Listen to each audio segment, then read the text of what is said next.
Okay, ladies and gentlemen, good morning. So I am going to talk about the system. I am not coming here as a seller. We try to get new ideas. Okay, we don't care at all if people, somebody else outside is going to use the kind of thing I'm going to show you. We are typically participating to conferences to get new ideas and to do a better job than what we are doing now. So everything about the product I am going to describe is described in this address here. There are many libraries in the system. I am just going to describe some of the essential things in the kind of things we are discussing at this conference.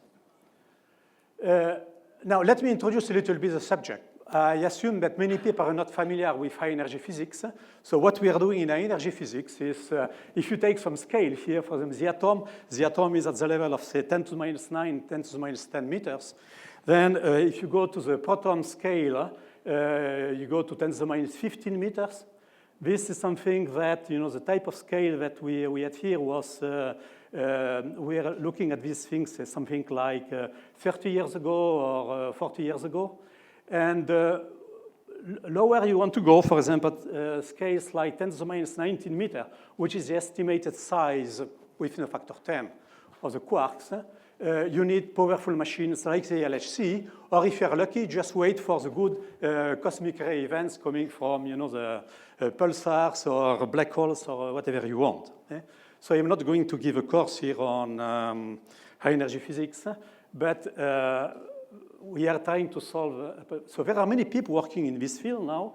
I am coming from CERN in Geneva, which is the largest accelerator now. But there are many people working on maybe more specialized systems, either in the US, in Japan, in Europe. Also, astrophysics is looking somehow in the same field. And there are many people here from the LSST or SKA probably, or other experiments and so on. So gravitational waves. We have also people collaborating with us from medical physics and hadron therapy. The CERN is located in Geneva. Here you see the Lake of Geneva. And we have a big machine, 27 kilometers, a machine underground. My house is somewhere here. And we have 4 big experiments. Locate something like 100 meters underground. And these 4 experiments are quite large experiments. For example, this one here, called Atlas, is about 50 meters long, 30 meters high, and it consists of about 100 million electronic channels. Now, this is one event that we collect. So every 25 nanoseconds, we have about 100 billion protons colliding over protons. And if you are lucky, so we have a special device, triggers, to find out the best possible events. Now, what we have systems like that, and we have to find out now what it is. So to find out what it is, it requires some, investigation and loops on many, many events to find similarities and maybe to find somewhere a peak in the distribution.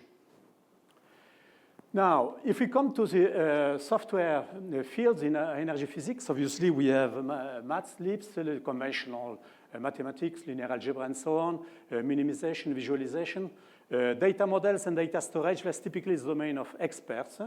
And we have data analysis tools where most of the physicists spend their time.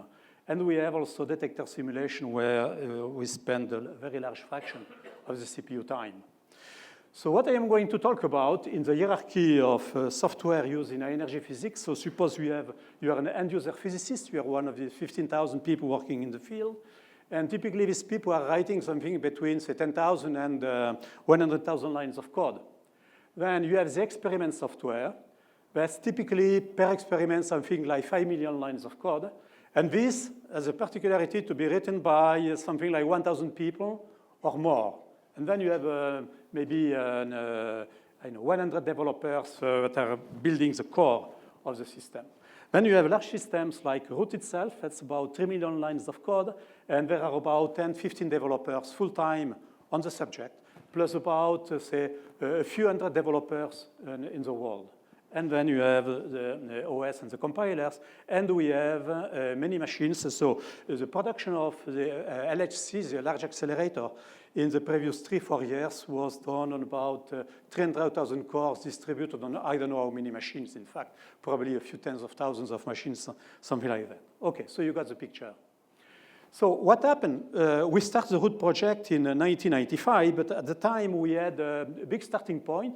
We had, on one side, a change in the programming language. We were all using Fortran at the time. This was a scientific world. And this was the explosion we didn't know of what. C, C++, Java was not yet born. Java came in September 95, and Python was not yet here completely. So that's what we had. So we are doing essentially all the programming in C, C++. We are also using a lot of Java code and Python, but I'm not going to talk at all about all that. So, sorry, if I come back to the previous picture. So at the time, we were hesitating exactly what to do, because we had a lot of people, gurus, preaching for going to conventional database, either relational database management systems or object-oriented database such as Objectivity, Object Store, and company that were coming at the time. So we spent a lot of time in investigating this and database machinery to find out, and this took something like 5 or 6 years. Even here at SLAC, the Stanford Linear Accelerator Center, there was an experiment called Babar, spending a lot of time on with objectivity, and this was extremely useful for the high energy physics community in general. One of the problems we are facing in our world is the time scale. So for them, the LHC, the machine we are running now, was approved in 95, but we were doing simulation already for the machine since 1990. And we expect the machine to be running at least until 2035. So the machine started in 2009, effectively in 2010, because we had a big explosion in the system and stopping the machine for about 1 year. So you have to bear in mind this thing. So now the problem is how to develop and maintain a large software system to be used over many decades. So essentially, you have the compromise to do between conservatism and evolution. So we are always looking, for new techniques in the company. But, physicists are in general pretty conservative. I don't care if, they use the same tool for 20 years. It has to work, full stop, because they want to do science and not computing. We came with a framework called Root. And Root is a big framework where you can define new classes interactively. You can call the application programming interface or subclassing, and this class can also inherit from root classes. We use dynamic linking everywhere. We use interpreters, as you will see in a moment. The interpreter code can call compiled code. Compiled code can call interpreted code. For example, this is interesting when you use a graphical user interface, event displays, and things like that. And scripts, macros can be dynamically compiled and macros. So if you believe that your scripting system is too slow, we have an automatic compilation, something like a JIT happening behind the scenes. So I'm not going to spend a lot of time on this picture. Essentially, we have something like 120 libraries in the system right now, and all these libraries are automatically linked by the system. So as soon as you reference a particular class, this class is coming by magic automatically in the system. I cannot describe all these things in details. Let me start with the interpreter. We had in the past an interpreter, a C++ interpreter that was written by Japanese guy Masaru Goto from Agilent Technologies in Tokyo. And this stuff made a good service for nearly 20 years. And, but the problem is that C++ is evolving, and it was only supporting a small subset of C++. So since about 2 years now, we have something new based on Clang from Apple, an LLVM system. And that's a complete interpreter, so that means you can use full C++ and latest C++ from the interpreter, and using the JIT from LLVM and then Clang, you get the performance from the compiled code. We have also a Python interface, because we have a lot of Python fans, people who are used to Python to drive things. They use Python, and you will see many more. So how do we do? This is true both for the interpreter and for the I/O system. So we have a tool called rootcling, so where we start from the header files. So you have your source code here. And with the header files and the source code, you go to the compiler and you create a shared library. But now what we do, what is special to root, is that we use a tool called rootcling that generates what we call the dictionaries. That's automatic from the header files. And once we have that, you have solved your I/O problem and your interpreter problem. Okay. So in the past, we had also things such as dictionaries, but they were very limited. We were supporting only a very small subset of the language.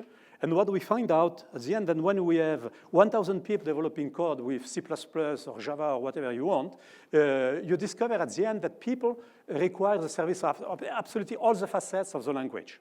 So you cannot make any restriction. You cannot say, I am coming with special file format, supporting, for example, like HDF, HDF5, or what we had, the Zebra system, and so on, some special formats, hierarchical format. So you have to support the full C++ model. We came to this conclusion. And this, I think, has been a very good decision. This has been the best decision we had with the system of the project.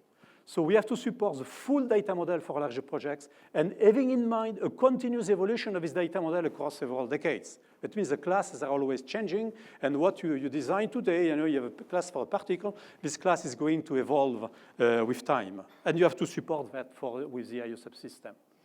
So now, there's a way you use it from the interpreter. So you have the root command prompt if you want, or we have GUI interface as well.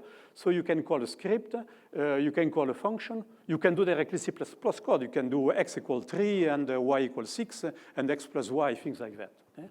And then you can call the compiled code and so on. You can also do it from batch in the same way. So I cannot spend too much time on this thing, like I cannot spend time on the graphics and user interface. Of course, we are in a scientific environment, so we have thousands of ways of supporting graphics. So you need, log scales, polar coordinates, and many ways of representing 1D, 2D, 3D distribution, multidimensional distributions, and so on, with dynamic cuts in graphical user interfaces. Maybe something that's worth to report that when we have a picture like that, we can generate the C code that has produced this picture. And that's something useful because when you publish something, instead of publishing just the PDF, we have found that it's much better to be able, once you have the picture, to generate the source code, because maybe you want to superimpose your own data or something like that, or modify the data. Okay, let's go on. So we have 3D graphics, modeling 3D systems, graphical user interfaces, and so on. Okay, this was not the point of my talk. So let's come to the most important part, which is the I/O, data storage, and queries. Now, what happens in our environment? But we have a device taking terabytes per second. So the data acquisition systems are taking really terabytes per second and written to this something like gigabytes per second, which means that so far we had petabytes. So until now we have something like 200 petabytes on disk, and we are expecting exabytes very soon, in 1 or 2 years, exabytes, and you will see even more later on. But the point is not at all the data volume. The data volume is only one tiny side of the problem. The key point is really the way you store the information. And you index the system such that if you make frequent pass on the system on a tiny subset of the database, you are fast enough to do that in a realistic amount of time. And again, time scales. So here I have a more precise value. So we believe that we start with terabytes in 95, petabytes in 2006-07, because we had also simulated data. We are approaching now exabytes. Next year, we will get exabytes. Zettabytes probably in less than 10 years from now, and probably before the end of 2035. I don't know if we go to the yottabytes. But the point is that when you write such a huge amount of data, and you have to process this data over decades, you have to be very careful. Because one of the key points is that the data set written in 95 must be readable in 2025. That means we have to implement a support for automatic class schema evolution. And that's a non-trivial exercise. So the root I/O has been the main reasons for the success of root in our environment. It's not the graphics, it's not the interpreter, it's not the statistical tools that I am going to describe in a moment, but that's really the I/O subsystem. I want to make a remark here that I am talking about root I/O only on the way to store complex data model on files. I'm not talking about data management. So when you are talking about petabytes, these petabytes are distributed over thousands of machines.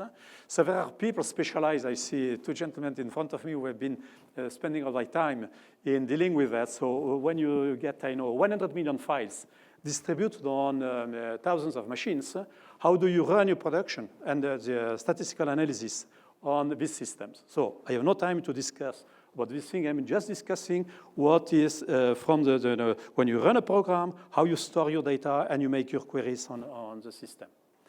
So we have a main tool called the T3 that provides a query and a visualization system. So I give you just a few words on the system. So suppose you have somewhere a data model in memory, so it's a complex network of graphs. In fact, it is a graph structure with collections of objects. It can be in a very deep collection. You have tens of thousands of objects here. And what you want to do, we have the concept of entry. So when we have a collision, so we have now many channels that are firing in the detector, and we are writing these bubbles here with a connections to as an entry. So here, for example, is the entry number 18. And we try to preserve the logical organization that we have in memory on the file. Obviously, it's not the same organization. We try to be smart in such a way that if you want to access later on only this leaf of the tree, you do not have to scan all the other leaves. That's obviously the trick. Otherwise, it doesn't make any sense. All this thing is compressed. You get direct access to any entry in the file, even if you have zillions of these things, if you have many files. And so the T3 object is able to describe all this organization. Now, let's go to math and statistical libraries, because the statistical libraries, the previous speaker has been touching this on this point. In our environment, it is extremely important, and that's what a normal physicist is doing all the time. So I am going to mention essentially these guys here. So we have many ways of representing statistical data, multidimensional data, 1D, 2D, and so on. We have minimization techniques, regression techniques, and so on. Fast Fourier transform, multilayer perceptrons, and so on, random number generators, and all of these things, linear algebra, and so on and so on. And I just want to mention rapidly what we do with these guys here. The RooFit and RooStats that are built on top of the root system.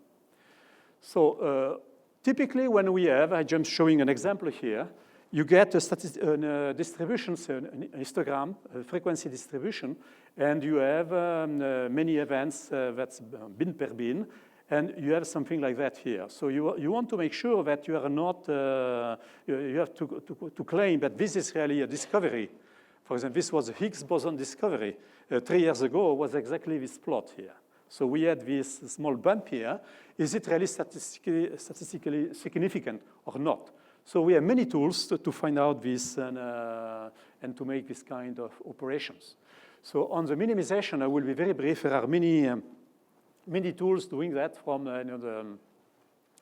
log likelihood, minimization techniques, and chi-square techniques, and you see all these names here, Levenberg, Marquardt, and so on. We have interface to outside tools such as GSL, genetic algorithms, and all these things. So we have a package.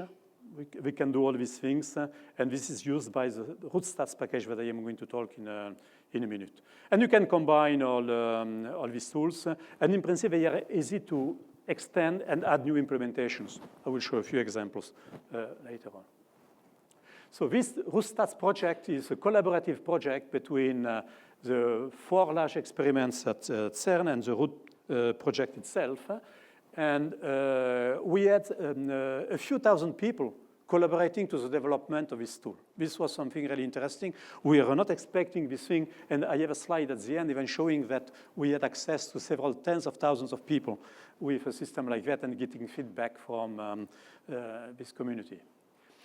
So the RooStats goal is to provide tools for statistical calculations. So we can work on arbitrary models and data sets. Somehow exactly what the previous speaker was mentioning. And now you have to implement several techniques here, and you see the conventional fights between people who are adepts of, if you're a frequentist, if you're a Bayesian, that's somehow, religious war somewhere here, and you want to compare different statistical methods, because there are no methods, no given method that we can rely on. So in general, it's like, when you want to get advices, you have good and bad advices. So it's better to have, 10 advices, and maybe you have 2 that are bad advices. So you need a system to weight these advices. And all these statistical tools are doing that, helping you to take the right decision at the end, if you can take a decision. Because somewhere you do not have the statistics to do that. So this RooStats technology is built on top of the RooFit machinery I was talking before. And so you define a model. So you have the possibility to define a model in what we call a workspace. And using this workspace, now you can easily generate several models and confront these models to, you make a simulation, then you get more data, you see how this thing evolves, and so on. Now, that's a list, more detailed list of models to get, where return a confidence interval in what you have. You have you meet an hypothesis, and you want to test this hypothesis on using different tools. So we have this hybrid calculator, the frequentist calculator, we have the Bayesian calculator, we have the hypotest inverter, and so on, that are tools that are combined in general to take the decision. I do not have enough time to go into but that's really the key point, statistics here, and the way you deal with statistics and uncertainties. And the only point I want to make here is that not one model is a panacea. You cannot rely only on one model to take your decision at the end. So here you have some models. In fact, I have a pointers to all these things. If you go to the slides, I don't know if I come here, on this profile likelihood Bayesian calculator, the MCMC calculator, which is a Bayesian estimator, Markov chain methods, and so on, that are well-known techniques, and so on. So all these techniques are used in the system to get confidence limits, and so on. OK. We have another tool, which is a multivariate analysis system. So when you look into a multidimensional system, so you have many dimensions, and you want to explore, and you do not know, you want to do, in fact, a cluster finding. Ideally, you want to find out if you have, Higgs boson somewhere, or if you have, a dark matter particle that's emerging from your data set. So there are several hypotheses to do that. And so you have, when you get a collection of, say, 1 million events, you try to find out, doing cluster analysis, what is the similarity between a multidimensional space, maybe it is in a 3-dimensional space, 4-dimensional space, 7-dimensional space. And so you have all these quite well-known techniques that are used in by this multivariate analysis and system, support vector machines, and so on. I want to mention also something else that's quite recent. We have an interface with R. R is a package I am happy to see that John Chambers is giving a talk on R. That's a fantastic tool that's very well known since at least 40 years, something like that. And we had already interface with R, but they were not well integrated inside the system. The point is that with R, like we had with Mathematica that I will mention in a moment, these systems are typically working. So you define, say, a covariance matrix in memory, and the things have to be in memory. So now, how do you do with virtual memory when you have huge data sets and you want to use these systems? That has been the main problem we've been facing with both Mathematica, R, and other similar systems. So what we have with the root R interface, we make use of the package that are called RCCP and RInside, but I think I will be brief because I didn't know before coming here that you will have a talk, or in fact several talks about R. And but the nice thing that it is integrated in such a way that now you can navigate and take advantage of the virtual memory that we have in the root system to deal with large data sets, and this automatically interface with R for you. So you can see these references in the code here. This is quite recent. It's about 6 months old. It was presented recently in a conference in Japan. And we have many other interfaces to systems such as XROD. XROD is one system that has been developed here by Andy Anuszewski. He's maybe in the room, I don't know. Andy has been developing a system that allows you to make a catalog of hundreds of thousands of files distributed on the network, typically a local area network or wide area network, and access these files from your programming system as it was just a file on your local system. And it takes care very efficiently of transporting this thing across wide area networks, take into account latencies, you know, when you have milliseconds, tens of milliseconds, or hundreds of milliseconds latencies on the network. So that's really a great tool. Dcache was a competing tool, but now we have standardized essentially on this XOD machinery. Then we have interface with what is called the cloud services, Globus, the HTTP, Kerberos, LDAP, Bonjour, and so on system, where essentially we use everything here. And we have interface with mathematical libraries, of course, for parallelism with OpenMP, MPI. We have, if you do multi-threading, we have also many interfaces with GPU systems, for example, software or multi-threading software. We have interface with Oracle, and I think we have a talk, you have a talk in this conference about, at CERN we are using Oracle in many, many places. But Oracle is fine if you want to support database of, say, maybe, 1 terabyte. So it's typically 100 terabytes, which I believe is the maximum. At the time we were starting Root, it was about 16 terabytes of memory. And so if you just want to do bookkeeping locally, that's a very nice thing. And that's the thing that's being used for them to access all the information from the accelerator itself. Then we have interface with Mathematica, LabVIEW, Gravis, Qt, and other things, and so on. Okay, so in summary, I will say that we are developing this system since '95. The system is available on most operating systems. We have about 300 people who have contributed at least one class to Root itself. And we have thousands of people using the system. And IO and statistics are key areas. I just want to terminate my talk because just now, in fact, it is finished. We had something very interesting called the XML winners at CERN. So I suppose you know about the Kaggle competition. And with Kaggle, these are my colleagues from IN2P3 from Paris, who organized a challenge, it was last year. And so the idea was to look at the data set, to try to understand a data set with just a few 100,000 events in the system. And the competition came, and we were very surprised that we had 1,700 teams competing to solve this problem with something like 30,000 solutions. And what was extremely nice for us that I mentioned this package TMVA, and the solutions that were provided were far superior to TMVA itself. So we are now working to include these very nice ideas submitted in these solutions in TMVA itself. So I thought it was just fun to report this thing here. Okay, so thanks for your attention.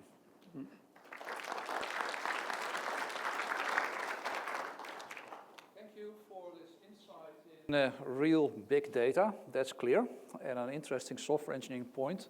But let's first open the floor for some clarification questions. Who can I give? Yes, please, stand up. Hi. Morning, Paul. Hi, my name is Mike. No, my name is Paul.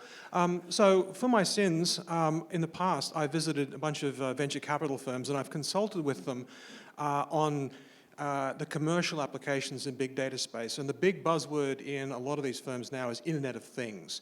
And the CERN example, the Hadron Collider, comes up regularly as an example of the combination of a large sort of system of sensors out there in the real world collecting lots of data, and then the use of computers as both an analytic and an interface for that.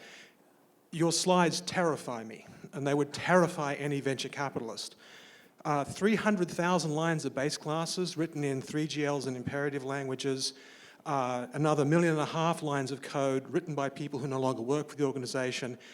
I've actually pitched this to VCs, and I've said, look at this as an example, and they're horrified because they say, there is no way I can make any money out of that kind of software development practice. So give me how should I respond to that observation for the venture capitalists who run terrified from the prospect of large sensor networks precisely because of what they see as the enormous investment in software infrastructure necessary to make any money out of it? No, you're perfectly right.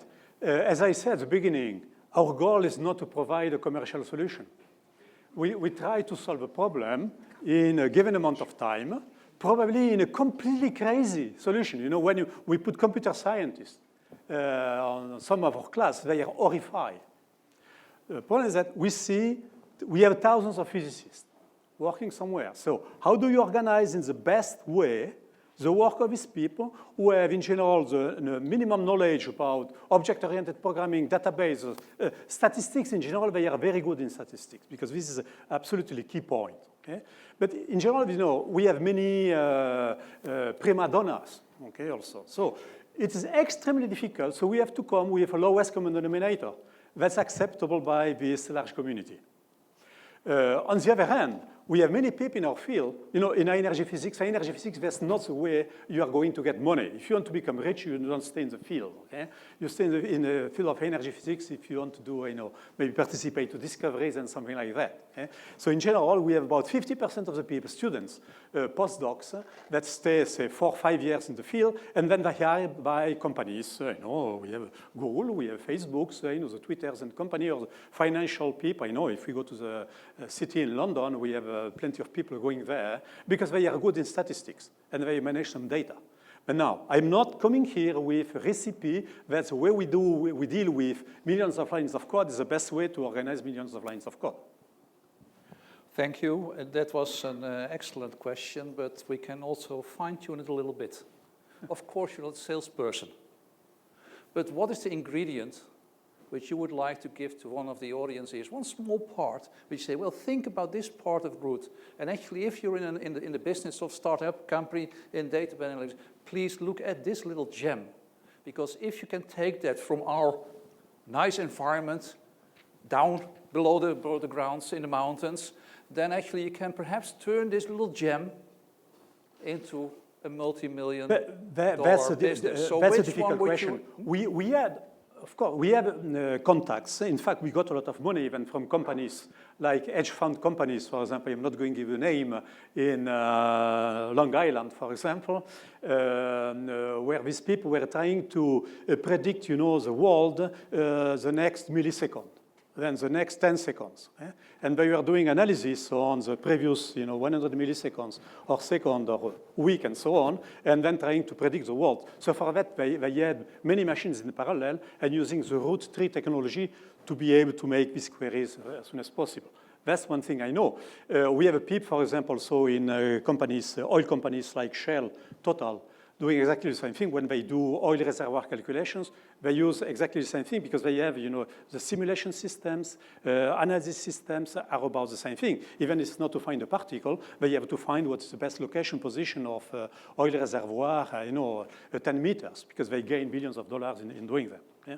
So I have no particular solution for I would say Root is not the best programming example you can look at. We don't care about that. We want to have a practical solution. And we use mathematical tools, and we try to get a system that works when analyzing petabytes of data and very soon exabytes of data. Maybe there are better techniques. Okay, so no gem. No. So we have to find it ourselves in the Root system. Root at all your problems. Is there any the documentation is not too bad. Okay? But in general, we expect the people, you know, you must get a shock. Well, I got some shocks looking at your sheet, but we can come back to it later. First, let's see if there's another question in the audience for clarification. If not, you had an interesting sheet, which is about the language use. Can you put it up? About the language, yes. The language usage graph. As a computer science, that really triggered me and made me somehow delighted. One more back. Oh my goodness. This is what you call a physicist approach to a sequential scan. We need direct access to the slides, like for the root with the graph where the use of the languages. So this one. Great. Yeah. So this actually was an interesting observation because the language I first learned finally died. finally. So the Fortran use actually dipped completely, but at the same time I was shocked, oh my goodness, they're all going to after C++ now. Everybody invents its own object structures. This sounds like NoSQL++. Get rid of all the structure and all the niceties of declarative programming, functional programming, which are the handles to really cut down the problem. So can't you bend that C++ line? And actually, this is something extremely complex. We had, first of all, all the legacy software from Fortran. The simulation software was totally written in Fortran at the time in 1990. In my team, I had Tim Berners-Lee. Tim Berners-Lee was designing the World Wide Web. He was in my team. So he was designing this thing on an X workstation with Objective-C. So we had the idea of investigating object-oriented systems at the time. Then we had discussion with Bertrand Meyer. He was coming with IFL at the time. And we said, oh, you should not go to an Objective-C or C++. That's a mess. Let's use well-engineered system like Pascal was, or IFL is, and so on. We looked during 3 years to all these systems. And then for practical reasons and files, I lost one of the files at the time in 1993 with the way the CERN software was going, and the relational database, object-oriented database, and so on. So there is a lot of legacy, wrong reasons, good reasons why we moved to C++. Okay, that's including understandable. Efficiency. We had benchmark comparing to Java, for example, and this kind of thing. But Yes. I mean, I'm not going to argue. Okay, I agree with what all you say about that you can make a mess in going to C++ with millions of lines of code. But that's the reality. And I was very surprised that in fact we can manage that with tens of thousands of people. Okay, but you were in an interesting position. You were controlling that big software environment. So, yeah, Paul, of course, being a gentleman. Paul, please continue. What you're looking at there seems to me to be a perfectly reasonable response to the problems that the physicists are facing at the level of imperative and at the level of the programming we're talking about. My guess is, if you sat down with one of these folk and you watched what they did day to day, there's a lot of Mathematica, there's a lot of R, there's even Excel spreadsheets in there and Google spreadsheets. And my guess is that in terms of less lines of code, but more minutes per eyeball, you're going to find those languages which are more highly functional are the ones they really end up using on a day-to-day basis. Yes, I would agree to that. I agree with that. But on the other hand, how do you proceed if you have people, 10,000 people distributed in 1,000 laboratories in the world or universities? So you must leave the freedom somewhere, and it's extremely hard. Either you take an imperialist approach, and you say, hey, I am CERN, and I am guiding everything, okay, and you have to obey these rules. It's out of question. Physicists are physicists. And it's extremely hard to convince them to, and I think that's the right approach, in fact, at the end. So now, maybe not to do, the best engineered system, but it works. So you have an interesting, in that respect, job, because you made clear that in order to access the data, you need indexing structures. Yes, we all know that. Sure, that's why you invented actually databases. I want it. So that's great. So you have to find the indices, or what are the indices? And now you're stuck with an interesting problem. The input for that is hidden in all that C++ code. How are you ever to make proper indexing and in time and on the petabyte scale? Yes. So I had no time to go into that's what we call the T3 machinery. So the T3 machinery is taking, because we have the dictionaries, the C++ dictionary, so we understand the data model. So you have data model with hierarchy, a graph, thousands of STL collections or list maps and so on. And so the system can automatically generate branches in the tree in function of the population of what you have in memory and the likelihood that you have, it looks at the connections, the graphs between the connection of the branches. And same thing for the leaves. So in such a way that if you access only a leaf and you make loops on the leaf, you can access buffers corresponding to these leaves in an efficient way. But that's in your memory slab. That's not on the disk. It is. We have obviously a buffering technique where you go from memory. So typically, say an object in memory, and one event in memory is a few megabytes. and we have to buffer a few thousand events in memory, something, I don't know, up to 100 megabytes, and then we make clear ourselves now how to structure this thing on disk in such a way that now we get an efficient implementation on disk and so on. Same thing when we read.